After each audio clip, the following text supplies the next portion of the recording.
Hey Geminis, how y'all doing? Welcome. We're going to be taking a look at your second half of August general reading here. So in the meditation, I saw the image of a canary. Immediately, I saw a canary fly in and then it perched on top of this gold antique pocket watch. And I felt a very distinct grandfather type of energy or grandfather archetype, right? Which embodies or represents, I should say, wisdom, really sage advice, and also patience. And then I saw this canary fly and land on what looked like a legal office desk. It was like a lawyer's desk, right? And I saw some music notes underneath the canary sort of swirl and form. And then I got this very specific sense, or this very clear feeling around being very glad or very appreciative um, that you did something in a particular timing. There could have been others that were urging you to move more slowly or more quickly or do something in a specific time, but you have followed your inner timing around something, your inner judgment around the timing or choices surrounding something. You're going to be coming into a time where you get real life receipts and physical evidence that you made the right call around that timing. Something to do with that. I also saw the image of a card from a deck I'm not using today, the Akashic Tarot, but it's called Balance, and it's basically the image of like a lawyer's, like a legal desk, a legal office with the scale on it. So it feels a bit like justice as well, which is dragon energy. It's about everything being fair and equal, and dragon energy is also about being able to see oneself and others clearly, and in doing so always having access to the best choices and decisions, right? Which is brilliant. Sort of like a more elevated magical aspect of lizard energy, which is about when to move and when to be still. So feels like a significant time for you. Also canary energy is about the way that we express ourselves and communicate. It's about how we can say things with a sweetness and a consideration versus being overly blunt or to the point or lacking in any kind of I want to say again like sweetness or sort of gentility. Also back to that grandfather energy. That archetype is very much about, if you think about the archetype of a grandfather, whether you have or had a grandfather that fits this bill, it doesn't necessarily matter, but in terms of like the archetype, to always give great advice, right? It's always about patience and trusting in the natural timing of things and all of that, right? It's never quite in a hurry. I get that sense of the Ents from Lord of the Rings, the trees, the living trees, the Ents that are never quite in a hurry because to them time just exists a bit differently, right? And there's something about that. Your inner metronome, your inner timing system, it's served you well. I don't know how aware you are of this yet, but you're about to be made very well aware of it. So yeah, that dragon energy as well. You've practiced some real magical wisdom. You've made some really good choices in some way. You might have even doubted them or felt some like some insecurity around it, but you're about to see just how right you were. I really like that for you. So that being said, yeah, let's go ahead and see what your cards say. Hey Gemini, let's go ahead and see what your animal energy is for the second half of August. Animal energy for second half of August. Ooh. Oh, perfect. Ooh, so nice. So we have the beaver here. This is really good. I feel like you guys have gotten this quite a few times in the past. So the beaver it's kind of a hybrid energy. It represents the Eight of Pentacles and the Tarot. The tagline of the Eight of Pentacles is hard work and talent meeting up with what? Divine timing. We were just talking about divine timing and making good choices in that area. There's also an aspect of this that speaks of course, with the Eight of Pentacles, the actual work that you do, right? Your work that has a monetary influence in your circumstances, but also this is about the work in terms of the emotional work, right? The soul growth work, which links it to the King of Cups in the Tarot, right? Which is about emotional intelligence. So it's interesting, especially because we saw that canary, which are known for being quite yellow, and then we have the yellow in the background here. Now, what's fascinating about that as well is that yellow is the color of the solar plexus chakra, which governs our root of confidence. And when that is really in alignment, right? We feel very confident in our decisions as well. That is the chakra from which we experience the world. That really embodies our sense of our world view, right? So there's this old joke that my partner tells it to me sometimes. I can't remember it exactly, but the joke kind of is like someone moves into a new town and goes to the local eatery and asks the one of the bartenders like, hey, like what are the people in this town like? And the bartender says to the person, well, what were they like in your old town? Meaning they're going to be the exact same as they were for you because you are the constant, right? So wherever you go, there you are. So I didn't butcher that too badly, but that's coming to mind for you. So there's something to that solar plexus chakra and your root of confidence. You are about to get some major validation that you've made some good choices. And I feel like that is going to strengthen that solar plexus chakra in such a beautiful, profound, and sweet way that it's going to give you confidence about your future decision-making skills, that is going to serve you quite well and allow you to be newly proactive and also productive. It's brilliant. It's really, really good. Okay. Let's go ahead and see what's going on, Gemini. What is going on? Right. Perfect. So we have the Three of Wands here, which, I mean, it makes all the sense in the world. Three of Wands, first of all, the wands are about the actions that we do or do not take, usually in regards to the work that we love to do, but they can also deal with our interpersonal relationships about which we are passionate. And the Three of Wands is very much about moving ahead and moving forward. But what's really great about this is that the Two of Wands is about doing all of the prep work. It's about getting that foundation strong, right? It's like what the beaver does with the building of the dam, right? It does the work. It's about getting everything clear, getting the details down, doing everything that you can possibly do within your own means, right? Then the Three of Wands is a graduation effect where because of the work that you've done, because of the foundation that you've laid, things are starting to move forward and other people are coming into your experience to help you move it along. So this is where aid is received, which allows you to fully move forward. See how these two wands here, this is your foundation work, right? And then see how this wand is taller and bigger? It's like you set the foundation, right? If you build it, they will come, which also comes back to this beaver thing as well, like building the dam, right?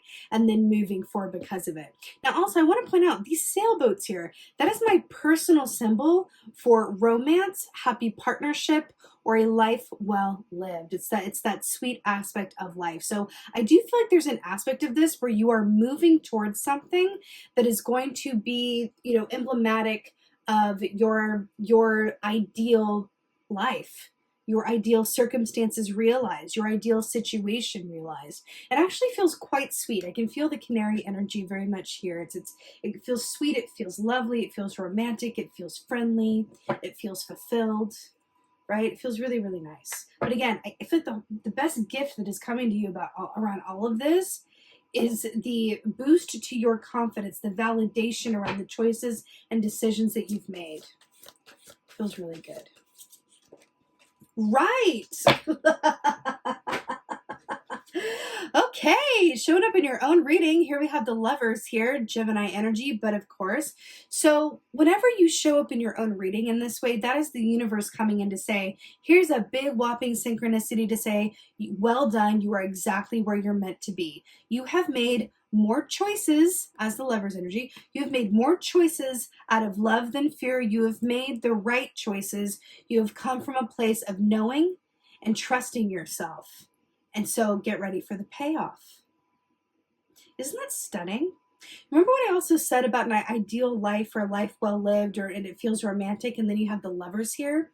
You are really, really, really attracting or currently in a partnership that just feels like it's a reward of its own sort. It just feels like you're very, I want to say evenly yoked.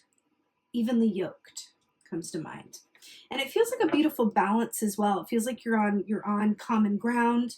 You share the same kind of like goals. You're able to see things from a similar vantage point.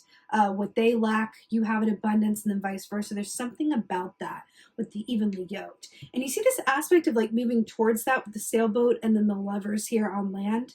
It's really, really nice. It does feel like a transition point. It feels beautiful. It feels really, really beautiful. Could even be some official unions coming on here as well, which is a deeper connection or deepening of your connection or commitment or relationship in some way. It's really beautiful.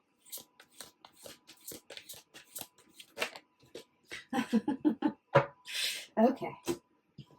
So we got the Two of Swords here. Really, really interesting. So let's talk. The Two of Swords is about bringing together your heart and your head for equal conference so that you have all of the information available to you so that you can go forward and make the best decisions possible. Now, this feels so much like making good decisions around timing, decisions around what to do and when and where to go. And it really feels like this is a lot about the choices that you make. Again, with the lovers as well, because it's about love-based choices, right? The Two of Swords here in this context, I'm really drawn to the water. Look at this. Can you see this? You can see that. Okay. We got a body of water, then we got land, then we have someone on land but by a body of water. And then we have the beaver here, which is technically, that's the symbol for water. So it's water energy, but it's also a land animal. Oh. Sound effect there. So it's the water and the earth coming together here. It's really, really interesting in this context.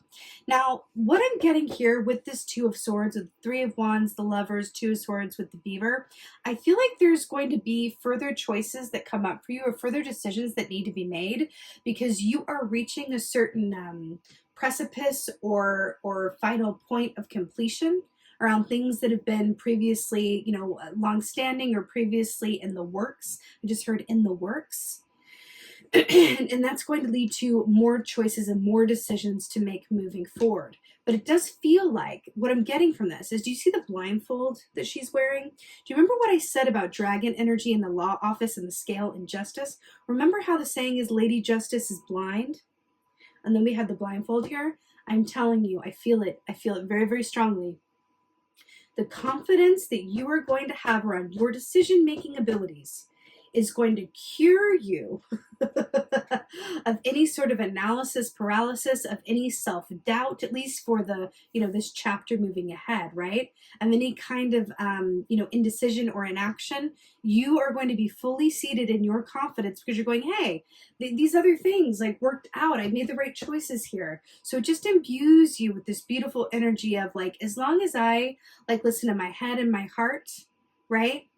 On my own and really listen to myself around this, I know that I can move forward with everything that I need to make the best decisions for myself, for my loved ones, for anyone and everyone involved, right? It feels really beautiful. There's also this aspect too of this grandfather archetype energy about the good advice and about, the pocket watch as well. There's something about, this is a very significant soul marker lesson that you've learned.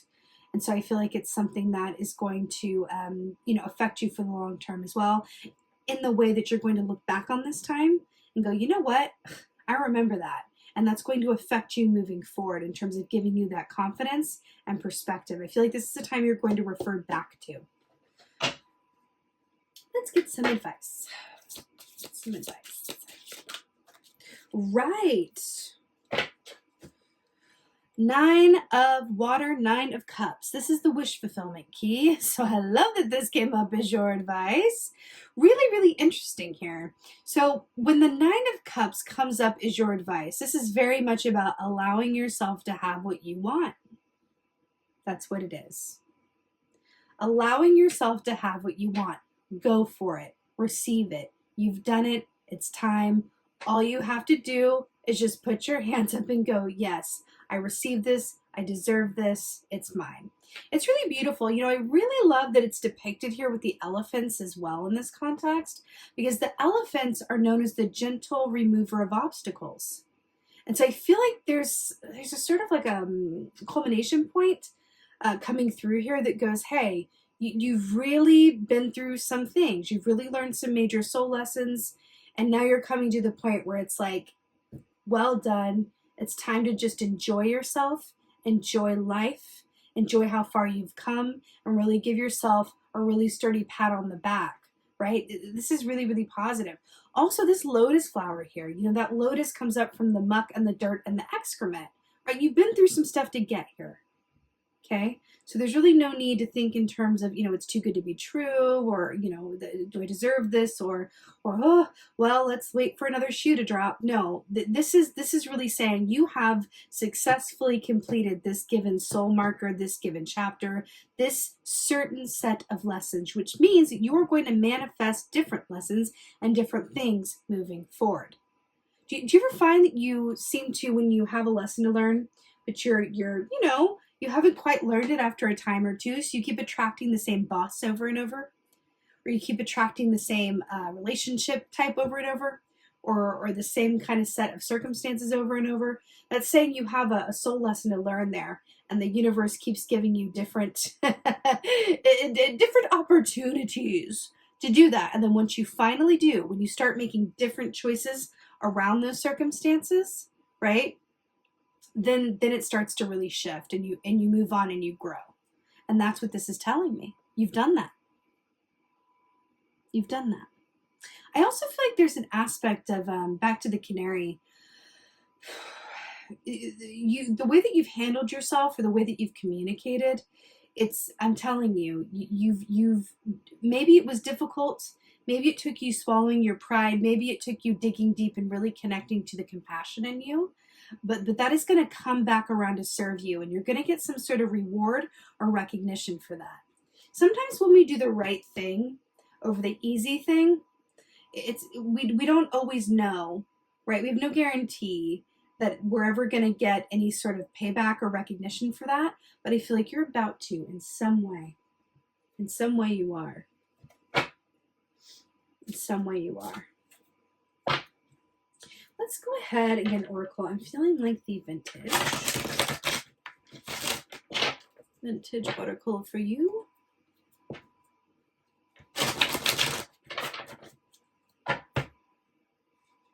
I feel like you could be thinking about moving, or transitioning to another location, or making some changes about your environment, maybe even where you work. There's something about considering moving. You're going to feel it intuitively as well. It's like, I've learned these soul lessons. I'm ready to manifest differently. There's something, could be something around this, or an offer to go work somewhere else, or an offer to live somewhere else, or a thought to live somewhere else. Something to do with traveling or moving, or broadening the scope somehow. Maybe even something that's by the water, by a body of water. This comes when you're by a body, something to do with the body of water. It feels pertinent there. Let's get an oracle. Oh, I love balance. Do you recall in the meditation when we saw that law office and that scale, and how I said the card said balance? Do you remember that? You know what? I need to find it. I wasn't going to, but I need to find it now, because I feel the need to like provide that visual, because it's coming up again in your oracle. Balance. I also feel that we have a little hint here as well. Like, obviously we're not quite yet in Sagittarius season, but this in particular, balance equates to that of temperance energy, Sagittarian energy. So I feel like there is a little nod to that time frame for you. Here we go, I got it. Sagittarius season specifically, which is November 22nd through December 21st, I believe, give or take a day. Anyway, this is what I saw in your opening meditation. Remember with the law office and then the set of scales, and it said balance, and then you have balance here. Now, I do feel like on one hand, there's an aspect of the good that you've done coming back to you, the choices that you've made coming back to reward you, especially with this wish fulfillment card coming in here as your advice, which is like, just receive the good of what you've put out there and your rewards for a job well done. But there's also an aspect with this as well that says like, what's fair is fair, and what comes around goes around, in the context of you are being called to a greater sense of balance in terms of how you view the world and how you move through life. And I do feel like it relates to your seat of self-confidence, but I'm going to take it a step further and go past this point of the solar plexus and talk about self-care. Because that's what temperance is about as well. It's about self-care and how you prioritize your own well-being, right? And then the rest of your experience, whether that's, other people you're responsible for or your work or whatever have you. But it's about what's really important and what do you place emphasis on, right? How well do you balance the mind, body, soul aspects of your life? There's something to that. Also, I want to point out the hummingbird here. Not quite a canary, but it is similar in the fact that it speaks of the sweetness of life, romance, and really enjoying life to its fullest extent, which is also being echoed here in the Nine of Cups. It's really, really, really, really beautiful. But I feel like with this, the overall message is your circumstances are coming into balance. You've really evened the scales out. You've made the hard choices. You've made the best choices, right? Especially when it was difficult to do so. You did the right thing over the easy thing. And that is going to come back to gift you in some way, shape, or form. It could be a decision around something, a ruling or an offer around something, a contract, a written offer, some sort of like acknowledgement, even if it's a written acknowledgement, something around that. But it feels like it's official. I saw this in your opening meditation. Again, that word, balance. Another aspect of balance is harmony, right? And I feel like there's something to that as well, because we're going back to that canary energy of that music, those music notes that I saw, right? There's harmony coming into your experience, and it feels really, really, really, really beautiful. I also want to say, like, with these lovers here as well, the two, and then we have the two elephants here as well with the Two of Swords, and then we have the Two of Wands and behind, and then we have this sense of balance in the scale. So there is a lot of balance like going on in this reading, and it feels just incredibly positive and really beautiful, and I gotta say, like, well deserved more than anything. So well done, Gemini. When your advice is Nine of Cups, I am jealous of you. It's like, oh, what's my advice? What do I need to do? Accept thy bounty, darlings. Accept thy bounty. I'm here for it. So with that being said, my beautiful Gemini, I'm sending you so many blessings for your second half of August. I so hope that this helps and resonates. If so, please do let me know in the comments below. I absolutely love reading your comments. Please like, share, and subscribe. I would so appreciate that. And with that being said, just thank you. Thank you so, so much for being here. And as always, and most of all, just thank you for being you, and be well. Until next time.